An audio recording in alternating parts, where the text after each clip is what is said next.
What is it that you bring to the table that's going to help make the Board of Education better in the next 4 years?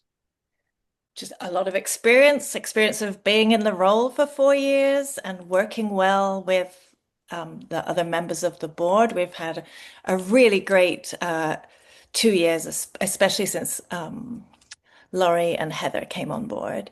Um, and before the last 4 years on the board, I spent many years with the PTAs of each of the four schools doing various roles and just, being there to ask the questions of why are we doing this? Why is this changing? Explain to me why this works this way. So just a lot of experience going back to when my kids started, which I don't know, was probably 2010, which is very frightening. When I see the class of 2035 posters around town now, I'm just shocked and I don't Mhm. know, where did the time go? What do you think in the next 4 years are going to be the biggest issues that are going to be facing the board? Gosh, if only I had a crystal ball. I think there's always something that's going to be changing. There's always a new state mandate that comes out of nowhere that people have to pivot and deal with. I hope we've dealt with the two biggest ones, the math curriculum and the ELA curriculum. Um, but I'm sure there'll be something else. There's been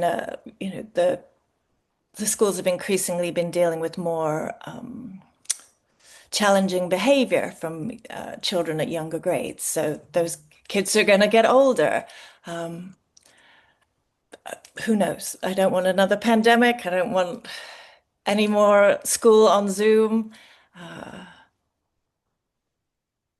I'd like to gradually talk about less screen times and working in partnership with parents to really feel like we're all in the same boat when it comes to dealing with the perniciousness of social media. How important is it now for the school district to be involved with health and wellness across the board, whether it be screen time, whether it be errant behavior, all of that? Well, kids need to be in a good place and be ready and able to learn. So if they're coming to school in any way that's dysregulated, they're not going to be able to learn and they could have an impact on other students in a classroom. Um, we need the students to be turning up at school with a mindset that they're ready to learn, ready to sit down, ready to interact properly with their peers. I know sometimes it may not necessarily be, something that is within that student's control. And, those learning differences have become a greater part of the discussion over the last several years. And, how do you think that the district is handling all of the different aspects that are required with neurodivergent learning and integrating different learners together and equipping the district with tools to make sure that everybody's being educated to the best of their abilities? I think the school district's doing a really great job with the resources available. We've put more resources into social and emotional learning. Um, we have great teachers and educators who really they love our kids and they want the best for them and they're doing all and everything they can do to help all of our children access the world-class education, which is what students get in Wilton. So is there a concern? I know test scores has very recently has been a topic at the board table. And while test scores in general for the district have gone up, there has also the gap between typical learners and neurodivergent learners has increased. So, is there a concern amongst the board about how the district is going to handle it? I mean, it's a gap. Mhm. And that gap exists everywhere in every district, in our district reference group, and in every district across the state. I think we're in a great position to be trying to understand more about why that is and how we can close the gap. No, it frustrates me that every time there is a report to the board that shows the difference between a typical learner and a student getting services. Yeah, I feel that we could get better answers on the steps that are being taken to make that gap smaller. Um, it's like a moving target because we're getting more kids who are in special ed because of anxiety and not necessarily being identified as having difficulty reading when they're in first or second grade. So I feel like we haven't really defined what we're trying to do and how we're going to tackle the problem. But I'm aware of it, and we have, we've got good people with Melissa Barrett, the new direct assistant superintendent of special ed. She's all over it. So if there's a solution out there, I'm confident that our educators will find it. But it is concerning. I noticed you actually have shared about that and talked at the board meeting about that issue and brought up questions to the administration. And it kind of brings up a larger question for me, which is a lot of times historically, you'll see a board of ed or the Wilton Board of Ed operating in lockstep, where everything's unanimously approved and big smiles and gee, we're all doing great and the administration is perfect. And how do you see your role and how important is it for there to be some pushback with the administration?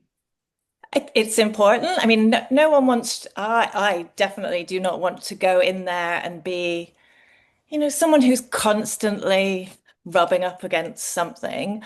Um, we have to be cordial and collegiate and work together as a board. Um, but pushback happens. Um, but if you do it with a smile on your face, maybe it's taken better. No one wants to. Um, if someone gets your back up, you don't really want to. You don't really want to entertain everything they have to say. You have to do it in a nice way. I understand. And just to sort of follow on that, so what is your role as a board member? Like, how do you see it in that?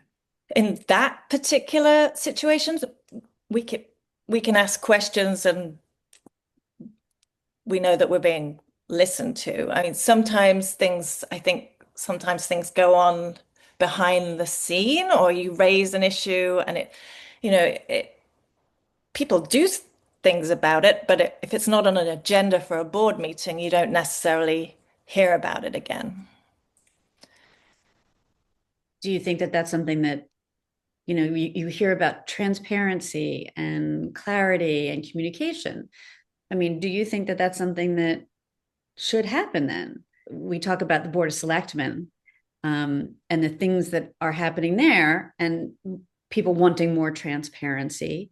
And a lot of times you have members say, we asked for this before and we didn't get it. We want to see it. Should there be more follow through with, something that the Board of Education has questioned the administration on?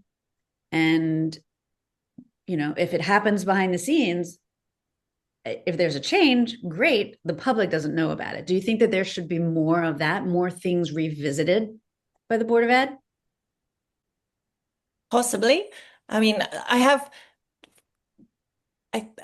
when you use the word transparency, kind of people's ears prick up and kind of like, oh, you mean I have to listen to this part. They're not being transparent. They're keeping something from us. I think that there is so much going on in the schools, so many decisions that administrators are making, and so many different plates that they're all spinning all the time. That they're if we they do their best uh, to give us information, and that can feel like a fire hose of information. So I certainly feel like I get information from asking a question. I can go and, I've been into school today. I wanted an update from Chuck and an update from Melissa Barrett. It's, everyone is always, doors are open, and we can, if we have a question about, what do you think about this? How's it going with that? We get answers, but there is a lot of stuff going on that maybe doesn't warrant being, or doesn't make it to the board table. That's Maybe interesting. it's not, yeah, maybe it's not, I like being in the weeds, and I like understanding how, tell tell me more about the implementation of the ELA program in first grade, to a degree of details that most people don't want to know or would switch off from listening. Well, that's interesting about your board. So your board operates in a way that your members are free to go and contact, members of the administration, or, can you reach out to teachers? Can you reach out to instructional leaders and get more information? I know some of the other boards do not work that way. Again, I'm going to refer to the Board of Selectmen, but, and I think that's also charter and state statute related.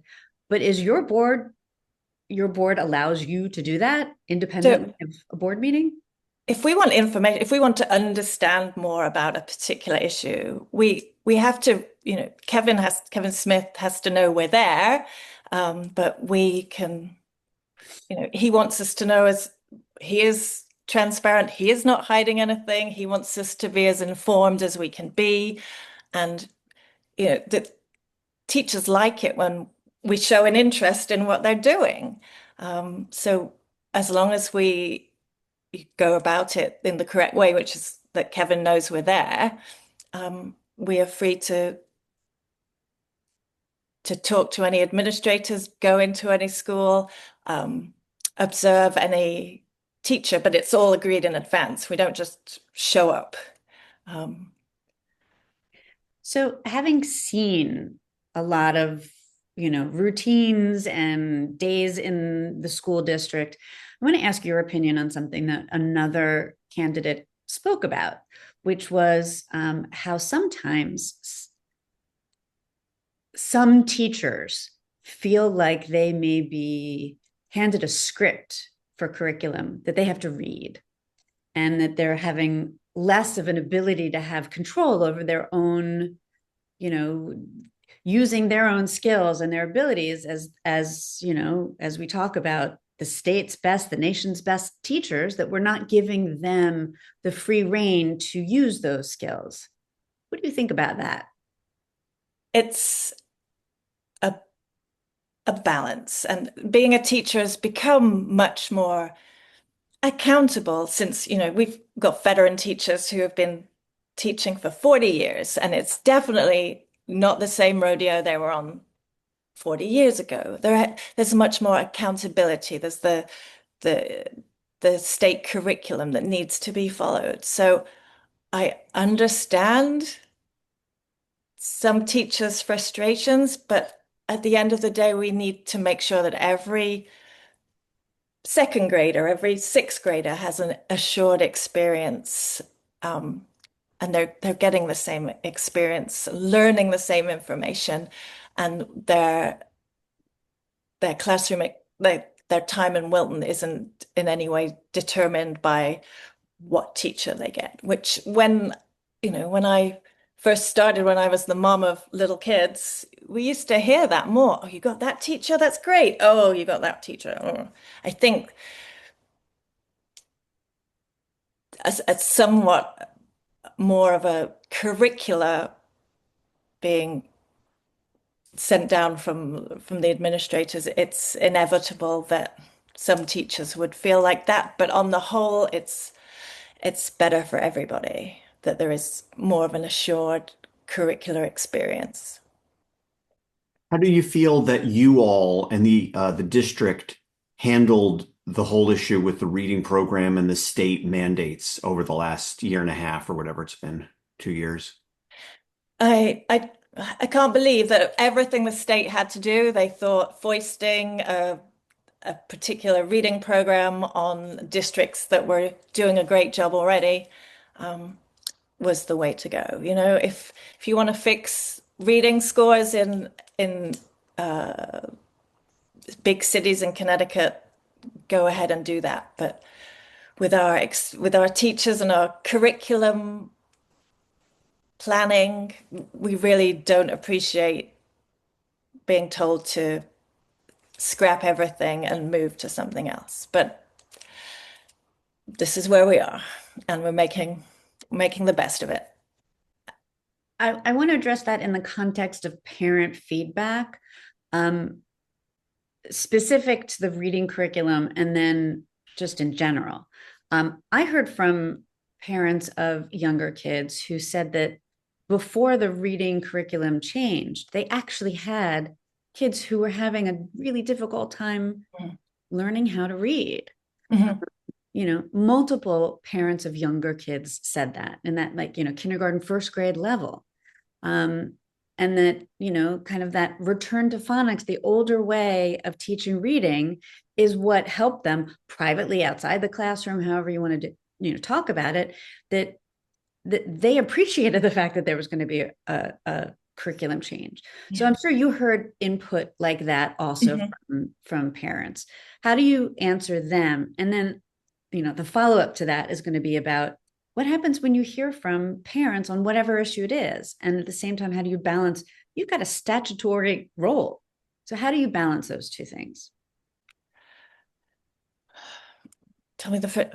The first one is about the reading curriculum, and specifically when parents, said to you, the reading program you had that you all are defending isn't working for our Yeah. kids. So I think that we all listen to Sold a Story and the 3Q system for cueing that was getting the kids to guess the words, and there was not enough phonics in the teachers' college programs. It's my understanding that the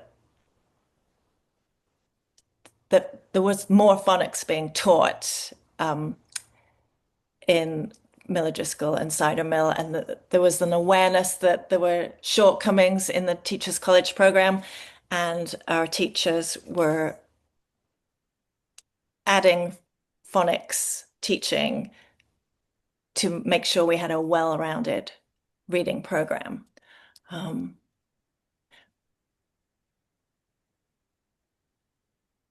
it's, I hope that this program, with its return to phonics, will make it easier to identify um, struggling readers sooner.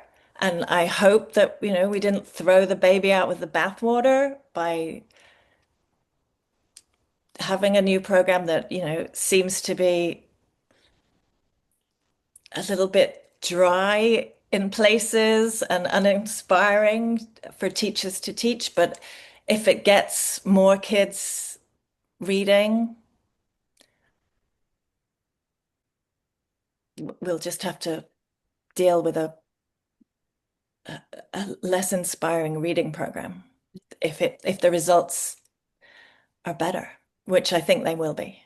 Well, in general, when you have parents giving feedback, and they say to you, you're elected to represent us. Who are you serving? As technically, you report to the state in a lot of Yes. ways. So can you Yeah. explain that to people who may be confused about that when they're watching a Board of Ed meeting? I mean, the three main things that a Board of Education does is we put in place the policies that the board and the school district abides by. And a lot of those policies are driven by state mandates. So we have the policies, we have the budget, and we are responsible for hiring and firing the superintendent. I mean, we want to know what, knowing what's going on in the community is super, super important. And I wish that we heard from a lot more people than we do. We get very few public comments. We get very few letters into the board. So then we tend to hear from people who are really upset about something. I wish that we got more feedback.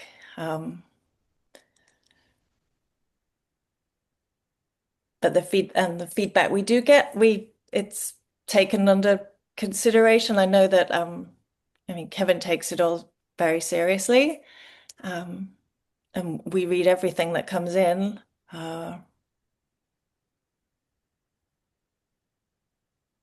I just wish that we heard from more people.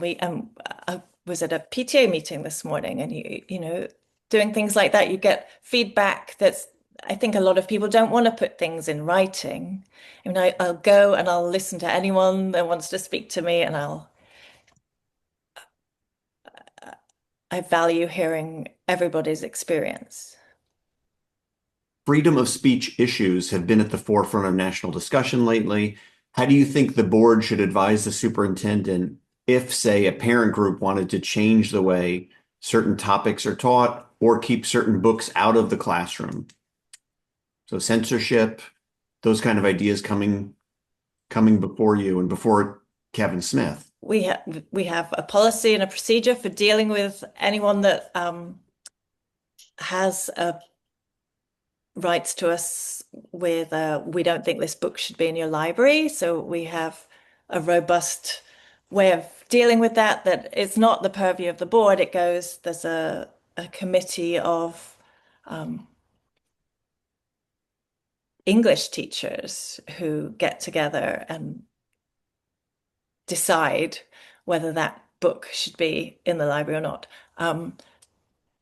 The board has been kept out of that policy of how we deal with objections to books that exist in the library, and it's good. It shouldn't be, I don't think it should. We're not the experts. The teachers are the experts. And too often it would come down to a decision based on politics, which is not the right decision. You just said the teachers are the experts, and you were talking earlier about teachers making decisions about trying to supplement the reading program. I don't know if we've talked in the past about curriculum and curriculum development, and there's a lot of money spent on curriculum development and a lot of time spent, and in Wilton and everywhere. And there's also this whole recurring process of retraining the teachers, and suddenly they spend 2 years doing this, and then they suddenly have to do something entirely different. And getting back to Heather's question earlier, I mean, at what point is it bureaucracy that's trying to drive what's going on in the classroom versus handing over to the professional, the teacher? Thoughts? I think it's important that we review the curriculum at regular periods of time, which, we have a curriculum review process. And so this year, the digital learning curriculum is being looked at. I think there's always going to be things that need updating. Education is not a static field. There's always a reason to go back and review what we're doing and see if we can do it better. I think that because we're dealing with the fallout of the state mandate to do with the ELA program, it's at the forefront of everyone's mind right now. I don't think, I mean, no one loves the way that was foisted upon us. And that it does look like a big bureaucratic government overreach to force us to adopt certain curricula. I think that it's, 2 years from now, it won't seem like such a, unless they come mandate something else, um, it's not going to seem like such a big bureaucratic deal. Um, we need to review the curricula regularly just to ensure best practices. This is an uncontested race. Yes. Do you think that's something that's fair to voters, that there should be more choice? Um, and, knowing that, um, one of the big topics that was discussed during the last go round with one of the candidates who's running or who will be seated on the board has to do with conflict of interest. You have a candidate who's married to a teacher, and you've got, the teacher contract negotiations coming up. So how do you think that that's going to play out? Of course, it would be good if every member of the Board of Education could be fully involved in every decision that the board makes. Um, but, you know, Heather wasn't able to do certain things, and Mark will have to stay out of anything to do with teacher contracts or if there's anything particularly Middlebrook related, he might want to recuse himself, depending on what it is. Do you think that that kind of conflict is similar to Board of Ed members who have students in the school, Board of Ed members who don't have that? Everybody has some sort of place where they have a conflict, don't they? Yeah. I mean, to some degree, yes. I think as a board member, you need to take the 30,000-foot view and not see it through the eyes of your children or your spouse, but see it through, what's good for, put just all the students at the center of everything. Ideally, that would be the case. I don't have children in the schools anymore. Is my contribution less valuable this year than it was last year? I would say no. I think diverse perspectives are good. Laurie brings with her so much knowledge of the way the town works, and her background gives her lots of knowledge about budgets and purchasing. So everyone brings different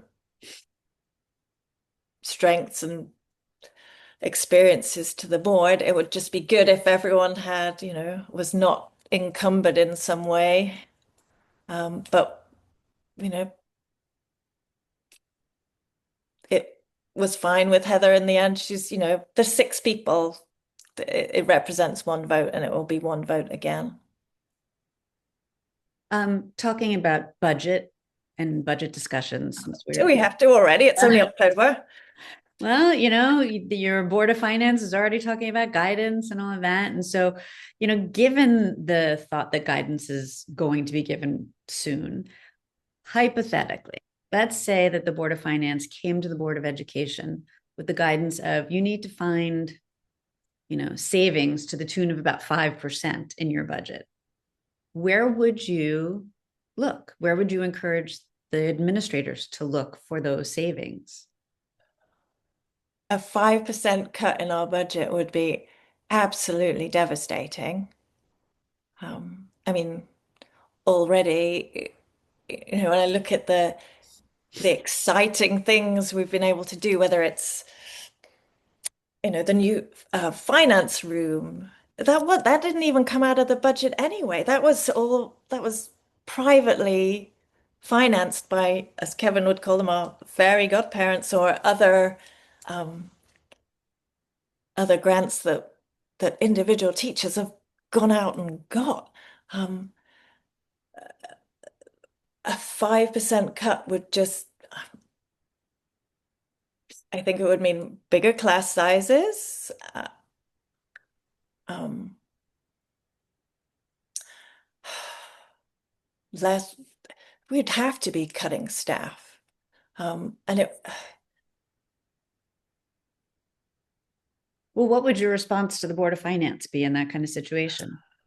I think that, I mean, Kevin always produces a budget that's like, this is what we need. This is not, I'm not padding it out. I'm not putting nice to haves in it.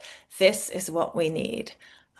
So I would imagine that we would, Kevin would present a budget that represents what we need as a school district. Um,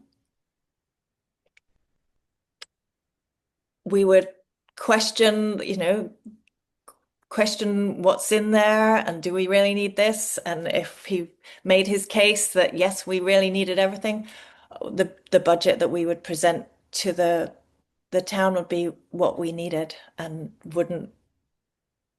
we wouldn't, I don't think he would take that 5% out until it was absolutely, something that the Board of Finance was going to hold us to. And I do not think that the Board of Finance would do that. I think the Board of Finance is very aware of where we fall within our district reference group. And the Board of Finance knows that we are bouncing along the bottom. And they have concerns about, are we are we financing our schools where they need to be so that we can remain the great school district we are? Because at the end of the day, everybody knows that their house prices and the attractiveness of Wilton is pretty much based on Wilton schools. I was just going to jump in and say, couldn't you be number two and try harder? I mean, class size, 19 kids in an elementary class. Couldn't it be 21? Is it really going to make that big a difference, but save potentially millions of dollars in the budget?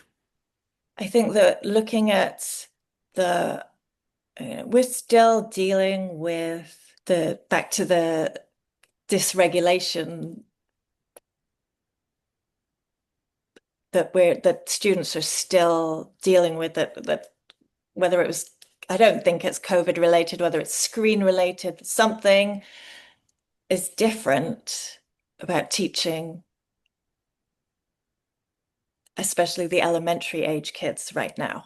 And to go to a bigger class size at this point in time would not serve the students, the families. I mean, I think we punch above our weight as it is, if we look at, what New Canaan and Darien pour into their schools, I think we do phenomenally well. And I think that's based on the amazing dedicated teachers that we have. And, they have a choice. They choose to work in Wilton. They don't have to stay here. Let's talk AI. Oh, AI is going to be, clearly one of the major issues over the next, 5 to 10 years, and especially right now. Um, how has the district handled it, and how do you think that we should be approaching it? I mean, you're going to discuss it at the board table. What do you think about how the district needs to approach AI? well, I am not an expert on AI. Bill Antonitis is coming up with I think we're having about 5 budget workshops on AI to give us a better understanding of what we're facing. it's from an educational standpoint, it's kind of, I use AI rather than Googling something, I'll ask ChatGPT a question, and I love the way it gives me an answer. So in the right hands, it would make learning. It's a way of, I don't know, getting information much faster. Um, but I worry about it from like you've really got to understand what you're learning here. You can't just ask ChatGPT to do your homework for you, because that will not bode well in the future. I do not know. I don't. I do not know where this is going. Um, I don't think anybody does. I'm worried about, as a parent of a fourth year computer science student in college, I'm worried about his prospects. Um, I see it more as an opportunity for our schools right now. But I don't know when any crystal balling of the future has ever turned out to actually come to pass. Uh, but I'm keen to learn more from Bill, but we just don't know. What's your vision of where the district needs to change or head in the next 5 to 10 years?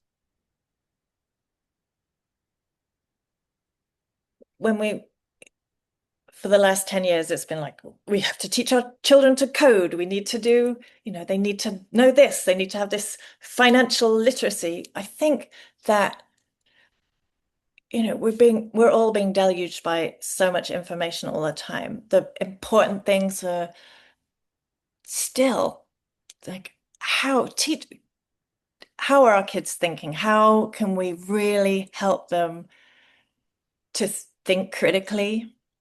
How can we get them to sift through this mountain of information for things that are true? How can we get them to evaluate evidence?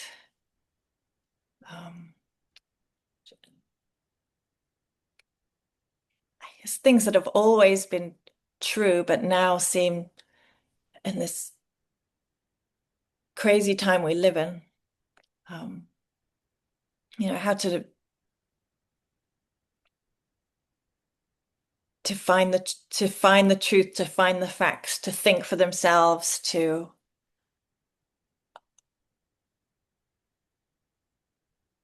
be contributing members of society. To get back to the vision of a learner. Um, I don't I I don't like to see wholesale changes. Like, I'd prefer the little incremental changes that we haven't had with the ELA curriculum. Um,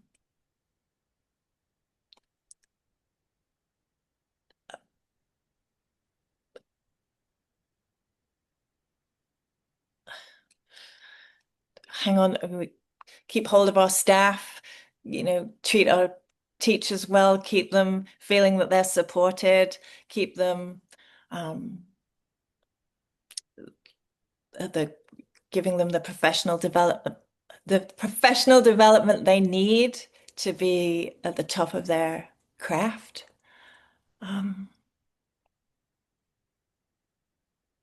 know, I think 10 years ago we thought that teachers were going to be, made obsolete by computers, and everyone would be like ready player wanting, like learning, plugging into something and being remotely taught. And that, the pandemic showed us that students need interaction with each other and with their teachers. So if that's fundamentally true today, that will be true 5, 10 years from now. Last question. Can you give us your 30-second elevator pitch for why voters should see you on the Board of Education next year? Wilton, the people of Wilton deserve a functioning Board of Education that works well together, that's full of individuals who take a holistic view of Wilton schools, are interested enough to get involved, to ask questions, to go into classrooms, to do more than just turn up for a meeting once every 2 weeks. I have I'm totally interested in the outcomes for all the children in Wilton, whether they be heading to an Ivy or just regular kids going to college like mine are. Our community deserves an engaged board who works collaboratively to get the work done and to hold the superintendent to account, because he is our only employee. He's the only one who, who we could hire and fire. Everything else is on him. Nicola, thank you very much. Thanks again for talking to us. Thank you. Thank you.